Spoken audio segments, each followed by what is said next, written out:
Welcome back to another Real Talk Reaction. This one is for the good place. Season 4, episode 6. Yes, so I just have 2 comments to feature from episode 5 from our patrons. First, executive producer Lisith coming through to say, love the reaction, guys. This was a surprisingly easy rescue.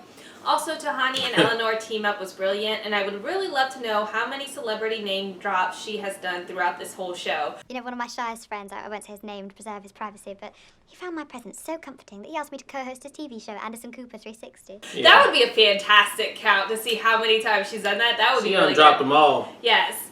Can't wait for the next episode. It's one of my favorite episodes of this season, and it's going to be hilarious. Kayla comes through to say, another great episode and reaction. This whole final season is just so good. Each time I watch an episode with you guys, I'm always thinking, I hope they catch this, I hope they catch that. And you always... Do we? She goes on to say, and you always catch my favorite jokes. Haha.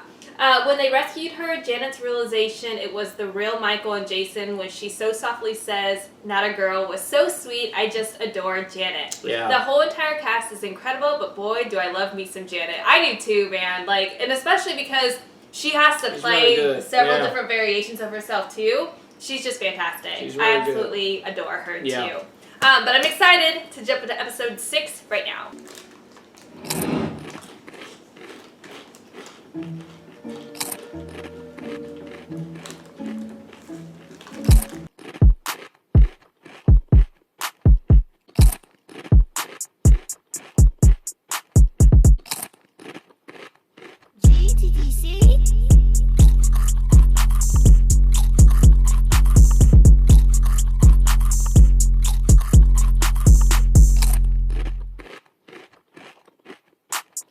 The amazing work with Chidi. And the award for hottest savior of the week goes to Eleanor Shellstrom. Thank you, I accept. I never win hottest. I never win hottest. Her brown eyes were as brown as the brownest crayon. She had legs brown as like crayon. Jessica Rabbit from that movie. Her long flowing locks smelled like the moon at twilight on a par 4. Ugh. Once at Elon Musk's birthday party, I was seated between Silvio Berlusconi and Elon Musk. Yeah. You don't let me move. There you go. I've never heard this before. Who is it? Me. I wrote it. The song is called I Love You Forever.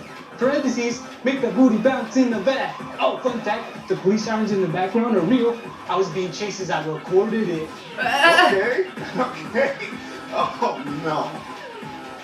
Oh, my God. My So God. obviously this was a troubling development. Fine. Fine. You want to learn the whole dance. We'd hope wanna someone learn would the forget whole all about dance. principle.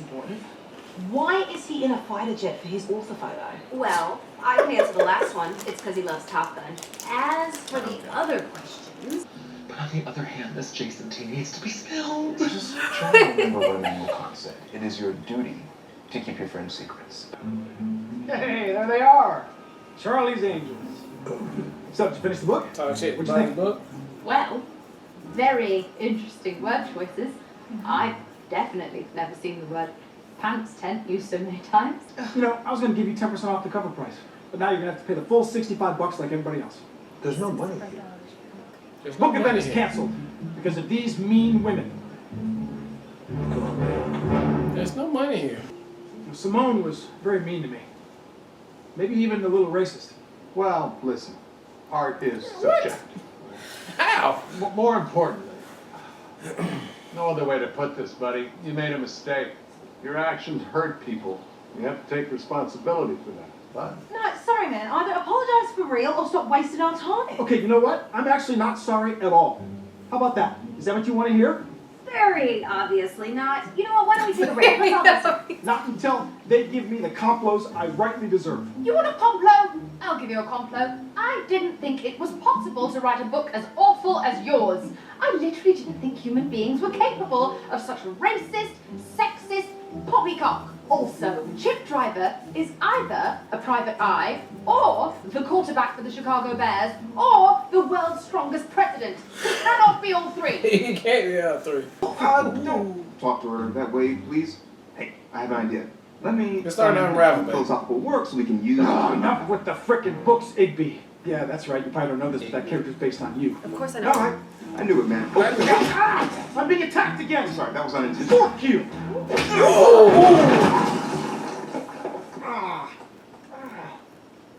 That was not supposed to happen. Bagel bites? For the snack?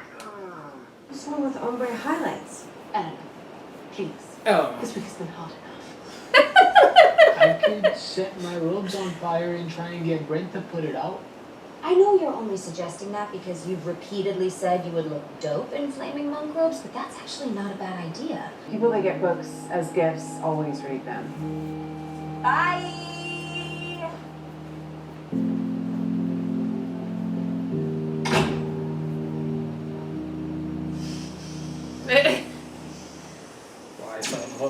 Okay, that was episode 4, 6 of The Good Place. And man, I thought everything was going to start to unravel after Chidi smacked that boy in the face, man. But, you know, it didn't. What it did show is, like Michael said, they are trying to get better.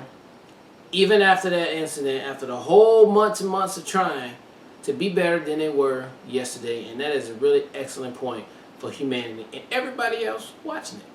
Are you better than you were yesterday? And are you trying to do better? Love the messaging of it. Love the episode.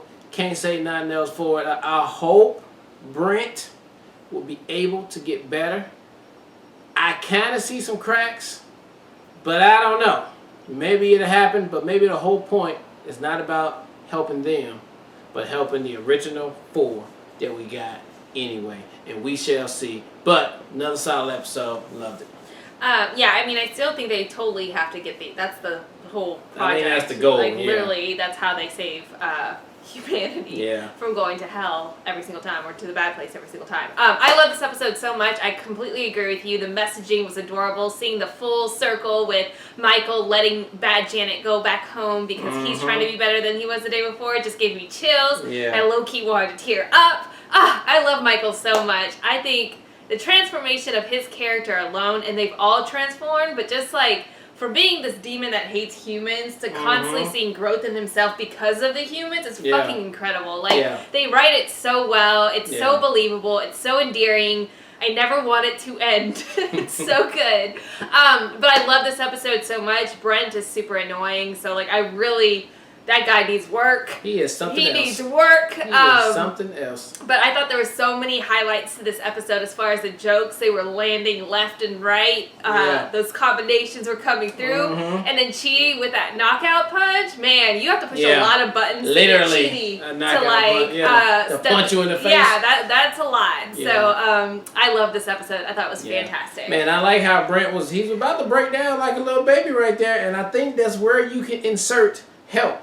Right, he does have something ingrained. I think his feelings. It indicated that his something feelings with his can't be daddy, hurt. Yeah, there's some disconnect there. You got to find that point and then roll it out. Extract that out of there, and then push it back in with goodness. With love. Yes.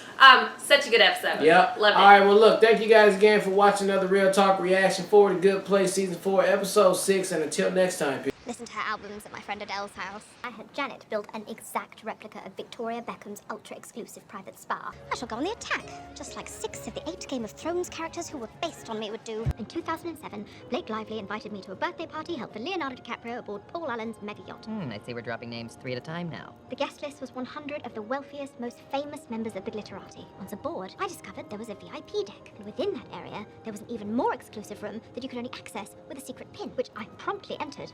And guess who was waiting for me? I hate to admit it, but I have to know who. No one. I was the only one there. The party raged on outside, but I was so obsessed with status that I never left. I spent the entire night talking to no one. Riveting story. If only it were longer and sadder. I've never had lunch with Mum and Dad. I've only ever stood silently behind their chairs while they ate lobster tail with Oscar de la Renta. I was once in Portofino with Bruno Mars, LeBron James, and Dr. Ruth Westheimer. We don't have time for this right now, babe. Fine. Long story short, LeBron performed a successful tracheotomy, the song won multiple Grammys, and everyone was really happy. Well, now I want to hear the story. If I can convince Dr. Ruth not to sue Bruno Mars over songwriting credit on Uptown Funk, I can handle this. If it would cheer you up, I could tell you what happened at your original funerals. Tahani, Moby spoke first. He claimed that... please stop. I don't want to hear it. I would like to model tonight's event on my most successful gala. That would be 2006 fundraiser for stem cell research in Barcelona. Barcelona, actually. Oh, it was a perfect evening. Princess Stephanie was there, as were Posh and Bex. You know, International Sophisticate magazine gave us 5 Gwyneths. Carly Cross did like me. I knew it. I've already said goodbye to everyone else in my life. My sister, my parents, B&J. I took it very hard. Don't sell yourself short, Michael. I dare say you're the greatest architect in existence. And I should know. Frank Gehry is my godfather. Fair enough. I deserved that. Once you're a big deal around here, I hope you don't mind if I brag about knowing you. Name dropping's a little gauche, Michael, but do as you must.